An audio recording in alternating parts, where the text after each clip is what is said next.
National Electrical Code Section 430.74 addresses the disconnection requirements for motor control circuits. Specifically, 430.74 general states that motor control circuits must be arranged so that they are disconnected from all sources of supply when the disconnecting means is in the open position. This is a fundamental safety requirement designed to ensure that when the motor is de-energized, the control circuit is also de-energized, preventing unexpected startup or electrical hazards during maintenance or troubleshooting. The disconnecting means can consist of two or more separate devices.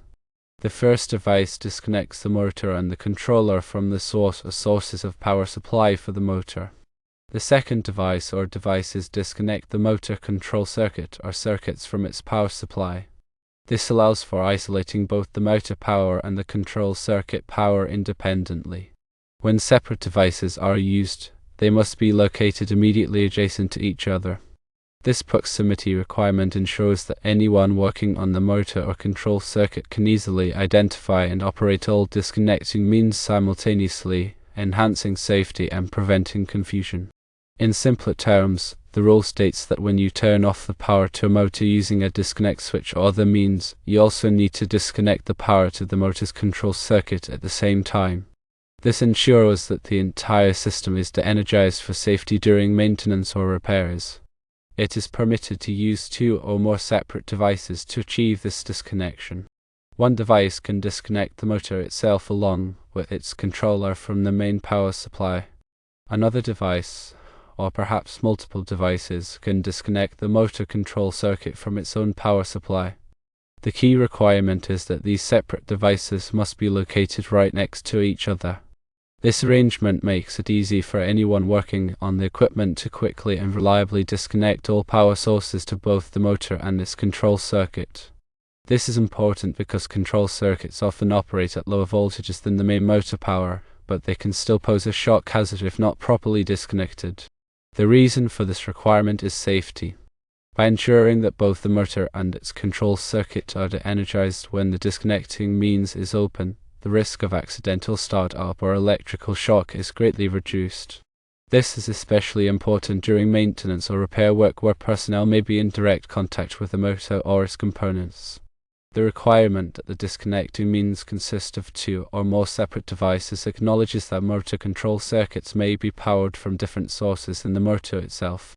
For example, a large motor might be powered by a 480-volt source, while its control circuit is powered by a separate 120 volts transformer. In this case, it would be necessary to have separate disconnecting means for each power source.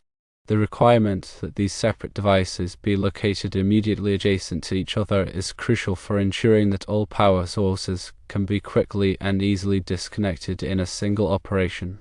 This prevents situations where someone might disconnect the motor power but forget to disconnect the control circuit power, leaving a potential shock hazard. Consider a scenario where a motor control circuit is powered by a separate transformer. The motor itself is powered by a 480 volts source, and the control circuit is powered by a 120 volts transformer. To comply with 430.74a, you would need two disconnecting means located next to each other. One disconnecting means would disconnect the 480 volts power to the motor, and the other disconnecting means would disconnect the 120 volts power to the control circuit transformer. This arrangement ensures that both the motor and its control circuit are completely de-energized when either disconnecting means is opened. It's important to note that the disconnecting means must be readily accessible and clearly labeled to indicate what it disconnects. This helps to prevent confusion and ensures that anyone working on the equipment can quickly and easily disconnect all power sources. Some common types of disconnecting means include circuit breakers, fuse disconnect switches, and non-fuse disconnect switches. The specific type of disconnecting means used will depend on the size and voltage of the motor and control circuit, as well as the requirements of the local electrical code. In summary, 430.74 is a critical safety requirement that ensures that motor control circuits are completely de-energized when the motor is disconnected. By requiring the use of separate disconnecting means for the motor and control circuit, and by requiring that these devices be located immediately adjacent to each other, the risk of accidental start-up and electrical shock is greatly reduced. This helps to protect workers and prevent equipment damage.